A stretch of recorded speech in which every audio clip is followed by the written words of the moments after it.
Welcome to Breakthrough Success. I'm your host, Mark Gabberty, the content marketing expert, bringing you 5 new episodes every week where I and top-level guests teach you how to take your business to the next level and achieve your breakthrough. Hello, Breakthrough Success listeners. I just wanted you all to know before the episode actually starts, I've been working a little bit behind the scenes to give you something really special. So a while ago, I wrote my book, Content Marketing Secrets, which helps people create, promote, and optimize their content for growth and revenue. And I just put the finishing touches together to offer that for free to anyone who is interested. So if you want your free copy of Content Marketing Secrets, all you have to do is head over to markgabberty.com/book. Now, let's jump right into the episode. One of the business models that is making a big splash is the service-based business model. And while it's really exciting to think about all the possibilities, there are people who they just want to see some results. They just want to see that their service-based business is able to attract clients, able to keep them, able to achieve a big profit. So we're going to focus on the proven path to success for any service-based business. And who better to talk about that than today's guest who actually grew a service-based business from $0 to $500,000 in annual revenue. And he did all that in just 4 years. He eventually sold that business for 3 times the net profit. And having done that and achieved the freedom he was looking for, he then decided to set out on a mission to help others achieve the same level of freedom that he was able to achieve. And he does this as a consultant, coach, investor, and advocate for small business owners. Today's guest for episode 225 of the Breakthrough Success Podcast is none other than Paul Maskill. Paul, it is such a pleasure to have you on the show. Mark, thank you for that intro. That's probably the biggest and best one I've ever had on a podcast.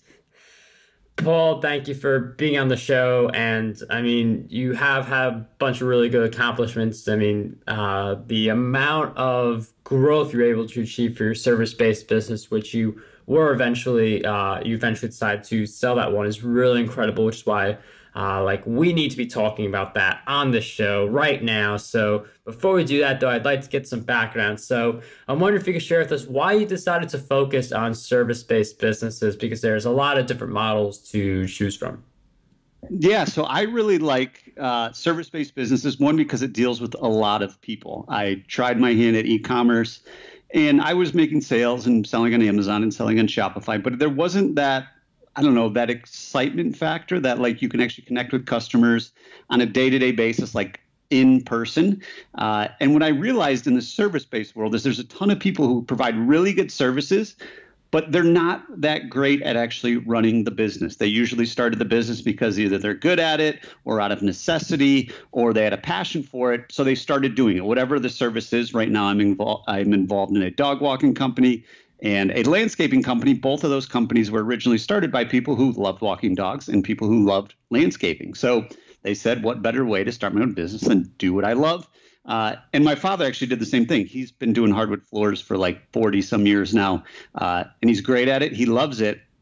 But from a business side, there's so many people in the service-based world that they just need that little extra help on the back end to really maximize their potential, really achieve that freedom. Because what most people find is, wow, I'm really good at this. And I'm picking up momentum and picking up more customers. But then you run into the point where I can't grow anymore because I physically can't work anymore. So that's kind of where I come in and help them with systems and processes so they can continue to scale their business. And it's kind of the whole Michael Gerber E-myth, go from working in your business to working on your business to really achieve the income and freedom that you sought when you started your business in the first place. So that's it. In short, that's why I really like service-based businesses. I love the local community. I love getting involved. I love impacting people and having that kind of wow factor from customers in the flesh. So that's really, what I do. And most of them aren't going to be, outsourced anytime soon until robots, I guess, take over the world. Paul, thank you for sharing with us how you got started. I really like that idea of setting up systems because we need to have systems to work more efficiently, more effectively, and it's also easier when we have systems to hand off the work to others. So I'm wondering if you could share with us some of your just like tactics and things like that for creating better systems, but also like how can we like get better at handing the work off to others because like even if we have the system, some people really don't want to hand off any of their work because they feel like only they can do it. So how do we create the systems and also get comfortable with handing off the work to others? Yeah, that's a great question, Mark. So I think from a macro level, you really want to look at why did you start this business in the first place? And when you get to where you want to go, whatever that is, get back to that reason of why you started your business. I want to start my business because I want to take 4 weeks vacation and I don't want to work Fridays and whatever the reason is. And then what do you need in place in order to make that happen? What does your organization chart look like? What does your business look like? How many customers are you serving? So kind of what is that business when you get to wherever you're going? What does that look like? And then start working backwards to figure out what do you need to do today to make that happen, however long it takes you to get there. So from a macro level, that's really what it is, kind of big picture thinking of starting with the end in mind and then, starting to work backwards. And then from a micro level and being able to really give up control, first, it's kind of a mindset shift, realizing that you aren't the only one that can do that. And this world was just fine before you figured out how to do whatever you're doing. And really, there's hundreds of thousands, if not millions of people, depending what type of business you're in, that are doing the exact same thing as you. So realizing that you're not special and realizing that somebody else could do what you're doing if you provided them the roadmap and game plan for success, which is where a lot of business owners kind of fall off the wagon, where you delegate a task and say, hey, go do this. This is your job. But if you didn't take the time to put in the systems and processes and have the right infrastructure and have the right standard operating procedures, then that person's probably not going to do it the way you did it because you didn't provide them the tools they needed to succeed. And that's where a lot of people get in kind of the blame game of, I'm better off doing it myself. That person didn't know what they're doing. They're an idiot. I'm getting rid of them. I'm better off just doing it all myself because I know I'm going to do it right.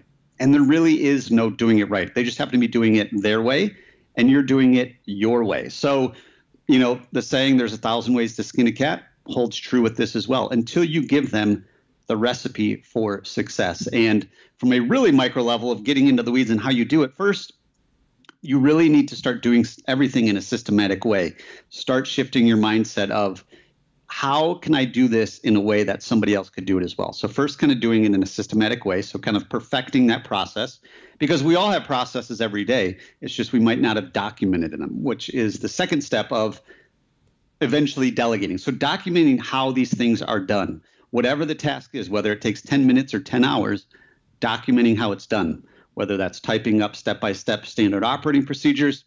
I love using technology, so I like using screen recording software if it's a computer task that I'm delegating. So the next time I need to run this process, whatever it is, hit record on your screen recording software, record it. You can do a voiceover over it.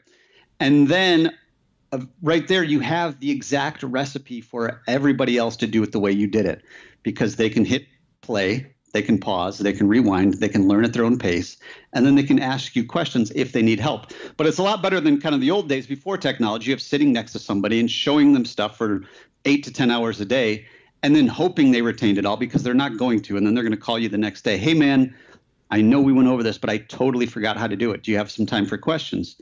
Whereas leverage technology to record these videos and then delegate it. And then you're available to provide support, answer questions, and all that good stuff. And as far as getting over that final mental block of delegating it, the first one's always the toughest, but it's going to get easier and easier once you see success. And then realizing the worst case scenario is never as bad as you think it's going to be. So if you delegate something and that person does it totally not your way, then figure out why that happened, put a system in place to make sure it doesn't happen again, and then move on. Your customers aren't going to care. You can always go delete stuff. You can always own your mistakes and tell your customers, hey, I'm sorry, we're implementing a new process and it didn't go as planned.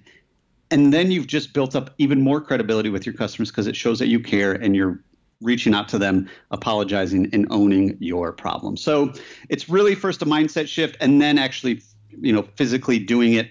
And if you aren't doing a computer task, kind of last tip, just get out your phone, whether you have an Android or iPhone. That camera is more powerful than almost any other camera in the history of man. So just hit record. This is how you do this task. And then it doesn't have to be pretty. It just has to be functional. So hopefully that helps listeners out there, try to start getting that ball rolling, because once it starts rolling, momentum is a very powerful thing in life, in business. And once you start seeing success, your employees or your contractors, whoever it is, starts to get more confident. They feel a part of something bigger. And then you can really go, get to where you really want to go. Paul, a lot of amazing insights in that answer. And just to break that down a little bit, if you haven't delegated yet, just hire that first person. I recommend onlinejobs.ph. There are a lot of other places you can go to find people, but just hire someone, even if it's something really small, 5 hours a week or less, just to get into it, just to get the whole experience. And I mean, training is another thing that Paul touched on. You can do it through video. Video is popular. I also use Google Docs to train the people on my team, but there's so many different ways to do it. You got to be training the people on your team to implement the systems that you create for them, and that's how you get the best results. And this is for like service-based businesses and for like any business with any kind of model. Delegation is just so important. But for people who have a different business model, like they primarily sell the one-off product, like a training course or books or something like that. How can these people who primarily sell those kinds of products and just products in general transition to the service-based business? Yeah, so I mean, I guess it really depends on what their goals are. But if you're selling, say, digital products and you're just selling online courses, kind of figure out what service would you want to provide, and then what service could you actually delegate at some point. You don't have to delegate it right away, but whether it's running more online stuff where you're actually providing a service, whether it's a done-for-you service. So, say you're selling an ebook or digital product on how to create an online course. Okay, here's the step-by-step. Or the next level is you don't even have to go through that. It's just a done-for-you service. So this is more of an online service that we're kind of diving in. But then people could come to you, pay you a premium. You could set everything up for them. You document how you've set that up. And then, like you mentioned, go to, find somebody online. If you've created the right systems, you've created the right documentation, you've created the right training, eventually then you start building a team of people that are creating these, in this example, these courses for people that don't want to take the time to set all the technology up and set up the member site and, embed this and host that. They just want it done for you. So no matter what you're selling, online digital product, online course, ebook, whatever it is, you could always have that upsell of a done for you premium service that maybe you do the first 6 months to kind of figure it out, what works, what doesn't work. But then you start delegating, and maybe you just start delegating one task at a time. Hey, I need all these videos hosted over here, and then I need them pulling through over here. And then that person figures that out, and maybe they're good at more stuff. Maybe they start putting all the, online workbooks online. And then maybe they start typing up this, or maybe you're transcribing that. Whatever it is, start with the end in mind. What does this business look like? What does this service look like? And then work your way backwards. First, you probably should figure it out, because you don't want to delegate something that you know nothing about, because then there's no way to really have the quality control. And you want to be able to talk knowledgeably to the person you're delegating to and your customer. But then eventually you start documenting how this is done. There's a lot of things that no matter who your customer is, you're going to do the same thing probably 80% of the time. And then the 20% might be client-specific stuff. So I would say just kind of look at how you could upsell your customers and have that premium product where they're really buying your expertise, but more importantly, they're buying time, which is everyone's most valuable asset. And I really like that idea of having the service as an upsell. I'm a big book reader, and I've been reading more books where at the end of the book is a service that is offered as an upsell based on what was in the book. So it's like, if you read all this and you're like, wow, this is really impressive, I need to be doing this for my business, but I don't have time, or I don't fully know what to do, we handle that for you. So that is something that you can incorporate at the end of a book, at the end of a training course, and whether it's the last video, last few pages, or just a follow-up sequence as well. There are a lot of different ways to make that incorporation when you have products leading them to the service-based business. And earlier I mentioned how you built a service-based business that had $500,000 in annual revenue. You do see a lot of service-based businesses, like some of them like really do hit those like incredible revenue levels, like six figures a year, some even like six figures a month. So I wonder if you could share with us what that path looks like for going from zero to 500,000 annual revenue, and just like what that whole path consists of to building a successful service-based business. Yeah, so I think first you probably, depending if you're doing a local in-person service or you're doing an online service, whatever it is, first you kind of have to prove the concept, right? So this works. And then you start getting some more customers and more customers. And then you're going to get to a point of, I mean, for me, it happened maybe around, say, $200,000. I got to the point where I saw the momentum. I saw the demand in the market. I saw I could keep growing this thing really as far as I wanted to, but I didn't have any more hours in my day. So that's when I really kind of got into the mindset of how can I keep scaling this? How can I keep customers the exact same experience they've always had? Because a lot of times business owners think, well, once I delegate, the customers aren't going to be dealing with me, and they all want to deal with me, and they all love talking to me, and they're not going to get the best service if they're not doing it with me. And I'm going to keep holding on and holding on and holding on. So kind of switching that mindset of, if I create these right systems and processes, my customers are going to get the exact same experience, because you don't want to grow super fast. You don't have the systems in place, and then your customer experience goes down.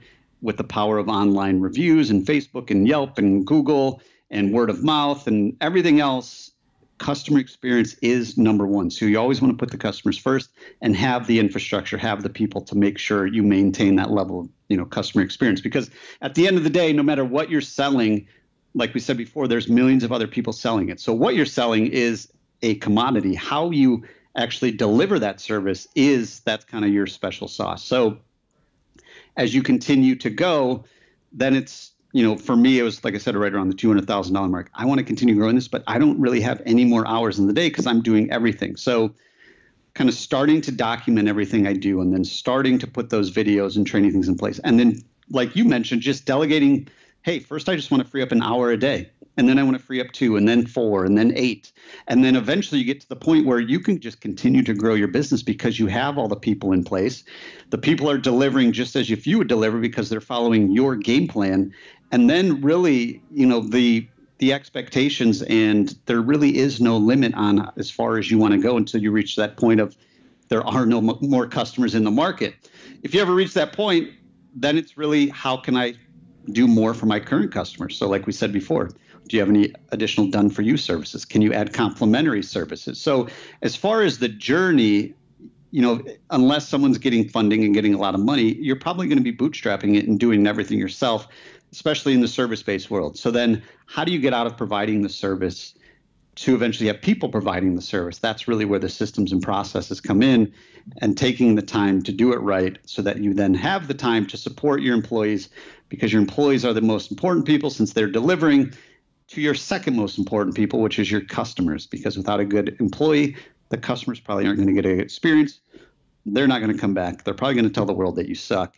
And then you're going to be wondering why things stopped growing. So hopefully that helps answer a little bit. I don't know if you want to dive in any other aspects of growing it, but really it comes down to managing your time and, figuring out when you've reached that capacity so you can continue moving forward before it's too late.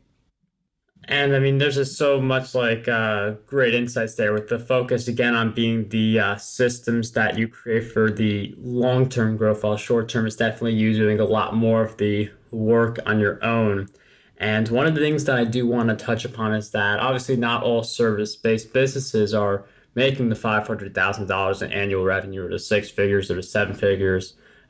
So I'm wondering if you could share with us, what do you believe holds most service-based businesses back from achieving those levels of profit?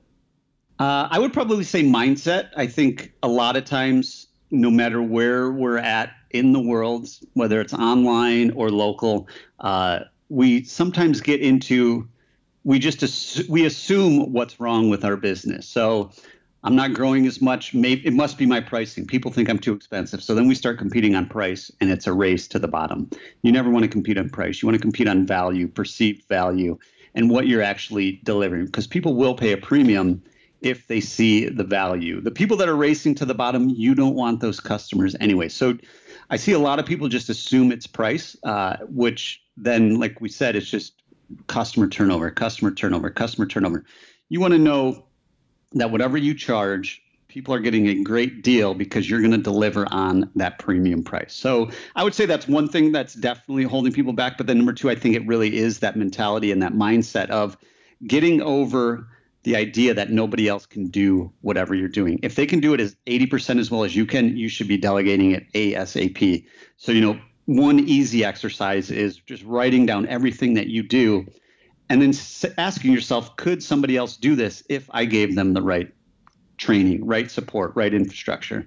And probably 90% of the things you do, somebody else could do it if you gave them everything they need. There's certain things that business owners always want to do, always have to do, whether it's talking to the accountant or making sure the books are right, or the big level, the high level HR stuff, until you have a whole HR team, maybe some of the confidential stuff with hiring employees, social security number, taxes, all that kind of stuff. But really, almost everything that you do in your business, you can delegate it if you do it properly. So I would say that's probably the other biggest thing that holds people back.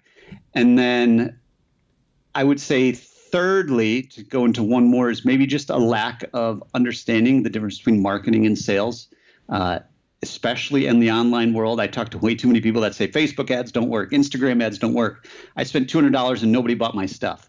I host a local meetup once a month, and somebody just came to the meetup last week and said, well, I don't think this Facebook ad stuff works. I spent $200 and nobody bought my t-shirts. I was like, well, let me ask you this. When's the last time you bought something online? Or when's the last time you bought something through Facebook from somebody that you've never heard of? And the answer 99% of the time is never. So, for all the content creators out there, my analogy was it's like riding a bike. If you don't know how to ride a bike, yes, a bike does not work at all. But if you know how to ride a bike and you have a strategy and game plan and all that, it can get you many places. So, especially for the content creators out there, having the patience of putting in the time and building up that value and serving before selling and building that warm audience. So eventually, then when it is time to sell whatever you're selling, having the patience to wait on that. And when it is time to sell, and offer your products, then you have, a big, nice pool of warm people that are ready to buy. I think way too many people in the content world, on the online world, digital marketing world, it's just like, hey, buy my stuff, even though you've never heard of me, versus starting a conversation and providing value and understanding what situation there is and having those conversations so that when it is time, they are lined up ready to buy whatever you have because you've already built that know, like, and trust factor. And I really like the idea of building the relationship, something that is so important in marketing. And like some people, I can see the sense of rush, well, I need these results now, I want them now. But if you're willing to play the long game, build the relationships before you ever ask for the sale, that helps with when you do ask for the sale, you're in a better position where the person knows you, they know, trust you, as Paul pointed out, and then you are able to get more sales. So a lot of this is based on relationship building. But as we go through our journeys, we're building relationships, we're growing our businesses. Some of us may be in the service space, some of us may want to make that transition, but in any event, challenges are just a big part of the process. And I'm wondering, with that in mind, Paul, if you could share with us one big challenge you faced in your journey and a powerful lesson you learned during that challenge. Yeah, so I would say my biggest challenge kind of fits into everything that we've been talking about is, I got to the point where I literally just couldn't work anymore. And it was like, I really realized it when I asked myself, what happens if I got hit by a bus? And if I got hit by a bus, I wouldn't have any revenue. So I realized that basically all I had was a job, because a job is you only get paid when you work. So I had a business, but it was really just a job, because if something happened to me, no money would come in. If I didn't show up for work for a week, yes, money would come in short term just based on residual relationships and stuff, but not for very long, because I was the one doing everything. My business needed me to survive. So, that was probably the biggest challenge. And then realizing that I spent all this time preparing for my business and running my business on a day-to-day basis, but I didn't spend any time and actually realize where I'm going. So that was probably the biggest challenge, because I didn't really know what to do next. It was like, what do people do? I was just used to kind of figuring it all out on my own and keep moving forward and keep having happy customers. But then it was like, I can't continue to do this because I can't work anymore. I'm going to get burned out. And I left my job for more freedom. And I realized that even though I was in my mind, I was in total control. I was doing everything myself. I was really in a position of no control, because if something happened to me, my business would go to zero. My wife would not be happy. My customers would not be happy. And the employees that I did have delivering the service, they definitely would be out of a job as well. So I realized that, I needed to be a little bit more responsible and start taking the time to put those systems in place. And luckily with technology, you can pretty much document almost everything the next time you do it. So you don't have to take a lot of time to start creating these processes. It's like the next time you need to do X, Y, and Z on your WordPress site, just hit record, do it, and then all of a sudden you've created a training video while actually doing that process. So it wasn't like it took that much more time, because then I could send that video off to my team who I built. They were all local, but they're all working from home. So we use technology to communicate. Google Drive, like you mentioned. We use Slack to always stay in communication. And then I used Camtasia. This was back in like 2011, 12, 13-ish. So there wasn't a ton of great free tools like there are now. You could use stuff like Zoom, or, depending if you use a Mac or Windows, there's always free screen recording softwares now on computers as well. So that was probably the biggest hurdle, the biggest issue that I ran into, just because at first I didn't really know what to do. And that's when I started reading books and listening to podcasts, because before that, I didn't really try and learn from anybody else as far as, how to run this business and how to get more efficient and how to build that business so it can survive without me. And I really like how you listen to podcasts and read books, because like self-education is something that's very important for us to achieve the success we want to achieve. We get to learn from people who have achieved a higher level of success. We get to see where they went wrong. They can share some shortcuts. So that learning element is really important. And that's something like you shared a really interesting thought. Like, what if you get hit by a bus? I mean, like, does your business continue to survive? So it's something we should think about. Like, maybe not the getting hit by a bus example, because for some people, they may not want to think that way. But like, what if you take like a week off? What's going to happen to your business? You can't pick up the phone. You can't do anything like that for your business at all. What exactly happens to it? That is something that we should be thinking about. That's just something we should continue thinking about. And that's where the delegation is really useful. But you did mention that you are doing a lot of reading. How that helped a lot. And I'm wondering, with that in mind, if you could share with us 3 great books that you believe will have a positive impact on us. Yeah, Mark, I would say the 3 books that I would recommend. The first one is the first business book I ever read. It was probably around this time when I was kind of freaking out that I was working like a maniac and not really getting anywhere. I was busy, but not really productive. And it was The Go-Giver by Bob Burg and John David Mann. It's a really good book, especially for any content marketers out there as well. It's just the concept of serving before selling, and really just continuing to provide value with the understanding that eventually it'll all come back to you, probably 10x. So The Go-Givers would be number 1. The second one, it's probably 1A. Right behind The Go-Giver. I started reading this. I didn't even want to sell my business, but it's called Built to Sell by John Warlow. And it's really just about building a sellable business. Means you're building a business that can survive without you, even if you don't want to sell it. So creating a business that can run with or without you. So Built to Sell. And then the last one, ironically, I didn't read until after I sold my business. Once I got into podcasting, people started recommending it. It was The E-Myth by Michael Gerber, kind of switching from working in your business to working on your business. So lots of great books out there, but those would be my top 3 recommendations. Paul, thank you for sharing those great book recommendations. And Bob Burg was actually a guest on the Breakthrough Success podcast, so we will actually link that episode in the show notes and all the book recommendations. The show notes are all over at markroberti.com/E225. And if anyone's interested in a book that can help them generate more revenue from their content brand, you could also get your copy of Content Marketing Secrets over at markroberti.com/book. And before we wrap up this episode, Paul, I've asked you several questions throughout our time together, but what do you believe is one question that we need to be asking ourselves more often?